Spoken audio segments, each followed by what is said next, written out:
সমগ্ৰ দেশতেই অত্যাৱশ্যকীয় সামগ্ৰীৰ মূল্য বৃদ্ধিয়ে জুৰুলা কৰিছে জনসাধাৰণক।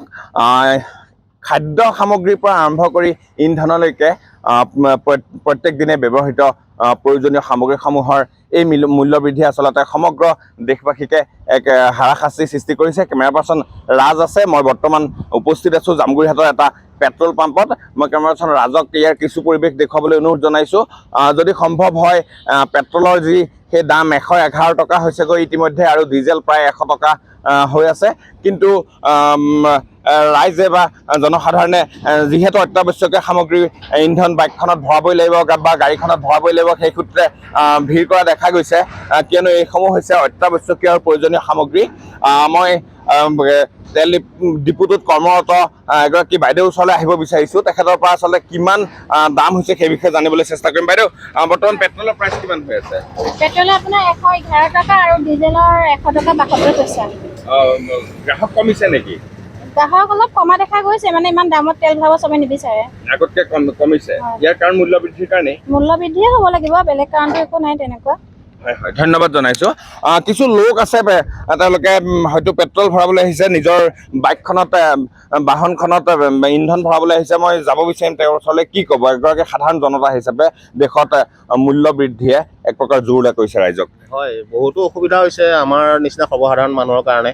আজি পেট্ৰল ডিজেলৰ মূল্য বৃদ্ধি হোৱাৰ লগে লগে অত্যাৱশ্যকীয় যিখিনি সামগ্ৰী, যিখিনি বাহিৰৰ পৰা সামগ্ৰী, সেইখিনিৰ মূল্য বৃদ্ধি হৈছে। যিহেতু যাতায়াতী কৰিবৰ কাৰণে পেট্ৰল ডিজেলটো প্ৰয়োজনীয়।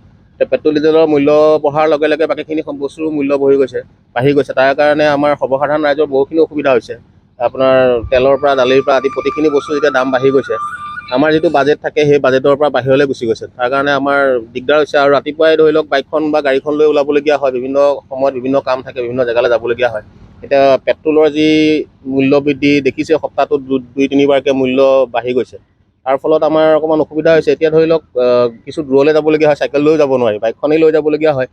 গতিকে উপায়বিহীন হৈ পেলাই ভৰাবলগীয়া হৈছে। গতিকে আমি চৰকাৰক অনুৰোধ জনাইছোঁ যাতে আমাৰ নিচিনা মধ্যবিত্ত শ্ৰেণীৰ মানুহখিনিৰ কথা অলপ ভাবিব লাগে, আৰু যদি তেওঁলোকৰ এটা সুচাৰুৰূপে আলোচনা কৰি এই মূল্য বৃদ্ধি কি ধৰণে ৰোধ কৰিব পাৰি, আমাৰ সৰ্বসাধাৰণ মানুহক যাতে এই মূল্য বৃদ্ধিৰ পৰা পৰিত্ৰাণ দিব পাৰে, তাৰ বাবে আলোচনা কৰিব পাৰে। কেৱল মাত্ৰ ইন্ধনজাত সামগ্ৰীয়ে নহয়, খাদ্য বস্তুৰ দাম বাঢ়িছে। খাদ্য বস্তুৰ দাম বাঢ়িছে, যাতে ইন্ধনৰ দাম বাঢ়িলে খাদ্য বস্তুৰ দাম বাঢ়িবই। কাৰণ বস্তুখিনি ধৰি লওক ক'ৰবাৰ পৰা বাহিৰৰ পৰাও আহে।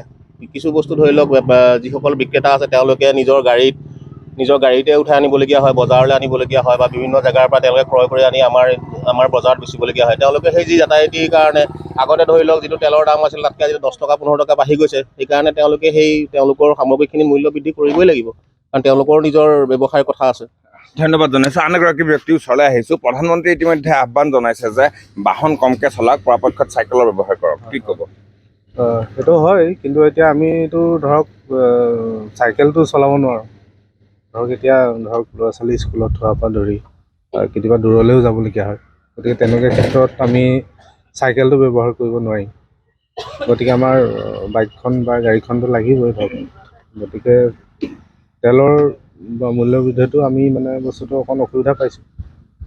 গতিকে সেইটো চৰকাৰক আহ্বান জনাইছোঁ যে বস্তুটো অকণমান বিবেচনা কৰি চাওক, মূল্য বৃদ্ধি মিডিল ক্লাছ ফেমিলিখিনিৰ কথাও ভাবক।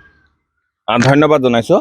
এয়াই আছিলে আচলতে জামুগুৰিহাটৰ নায়াৰা পেট্ৰল পাম্প। আৰু ইতিমধ্যে কেমেৰা পাৰ্চন ৰাজে দেখুৱাইছে যে অত্যধিক মূল্য বৃদ্ধিয়ে জুৰুলা কৰাৰ সত্ত্বেও ৰাইজ আহিছে, জনসাধাৰণে ইন্ধন ভৰাই আছে, কিয়নো এয়া হৈছে এক অত্যাৱশ্যকীয় সামগ্ৰী, দৈনন্দিন জীৱনত ব্যৱহৃত এক সামগ্ৰী। কাৰণ এইখিনি যদি তেওঁলোকে পেট্ৰলজাত সামগ্ৰীসমূহ নিজৰ বাহনখনত নভৰাই এক প্ৰকাৰ জীৱন অচল হৈ যাব। আৰু সেইকাৰণেই তেওঁলোকে ওলাই আহিছে আৰু আহ্বান জনাইছে যে এই মূল্য বৃদ্ধিৰ সমস্যাৰ পৰা অতি সোনকালে তেওঁলোক মুক্ত হওক।